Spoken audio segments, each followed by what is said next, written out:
4 years ago, when you left a head coaching job in D1 to be an assistant, this is one of the reasons why to coach in the Final Four, to have an experience like this.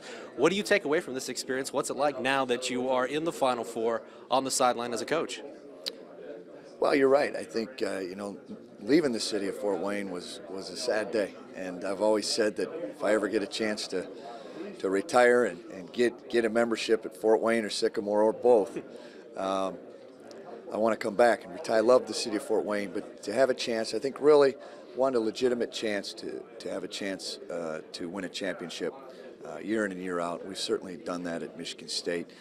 The Final Four it's ideal for anybody in this business, and we've got the resources and the tools to do it, and it's just an amazing feeling.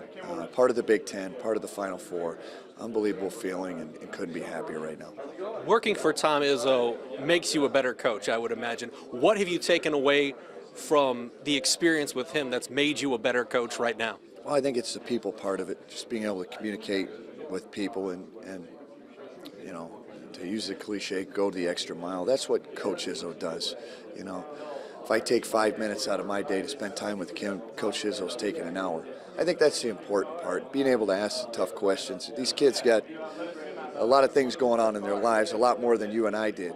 And so it's figuring your kids out and keeping them as clear-minded as possible so they can focus on the things that matter in college, and that's academics and basketball and a little bit their social lives. You were here as a player in 2002. What do you impart? Because you guys were kind of an underdog, especially when you got to play at Maryland. So what do you take away from that you can tell these guys that you were a player in their shoes not too long ago? These guys don't believe that I play, one, and they look at me and don't think that I ever could play. I think it's the distractions. It's just being able to share my experiences with these guys, keeping them focused, keeping them free from distractions. And then the other thing is making sure they understand that it's really just a game, and if we concentrate on what we're supposed to do, it'll be just like any other game. How much pride do you take in, and how much do you follow IPFW now that they've had back-to-back postseason appearances for the first time in program history, knowing that you were part of that building that? Well, I always pay attention to IPFW. I follow almost every game. Ben Botts, former player, is back there as an assistant, and take a lot of pride in that. What we did over there, Tony and I, and now John, and even back as for Doug Knoll and Mike Wortell, the chancellor that was there at the time. We built something that I don't think a lot of people really cared about and didn't think we could do. So I think it's now a source of pride for the city of Fort Wayne, and definitely something that I can see continuing to build, and just an amazing thing that eventually I think the city of Fort Wayne's really gonna rally around that. Hope they fill that Coliseum one day. When you take a look at, I believe Isaiah and Joe Edwards, that would have been like your final recruiting class, correct? The seniors, no? No. I offered Joe Reed. Joe Reed I offered, and I think he committed. He committed actually when I left, so that might have been why he committed.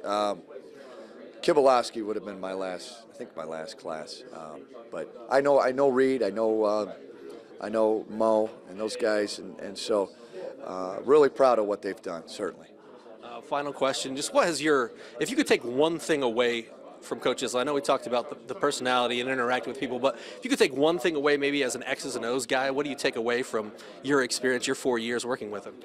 Well, you can't get too spread out in terms of what you want to do as a coach and what you want your program to be. And three things we focus on is defending, rebounding, and pushing the ball up the floor. And that's every day. Now, there's a lot of things you can do as a coach that you want, but you gotta pick what you want to be really, really good at and stick with it, go after it. And that's what it's been a Michigan State staple long before I got here. Anything else you'd like to add, Dane? I love you, Glenn. I appreciate it.